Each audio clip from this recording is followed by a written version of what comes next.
Right, as you can see, we're still on Sprayman. I've got this bad boy. This is the Graco Jet Roller. Okay?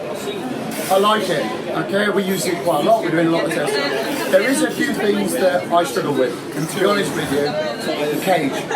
It's a 9-inch. I want more than that, and I want to be able to position this a little bit better. So we've spoke to Mike.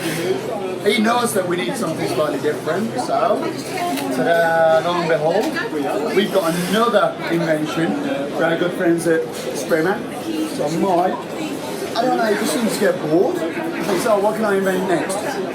So what he's done is actually made his version, okay, of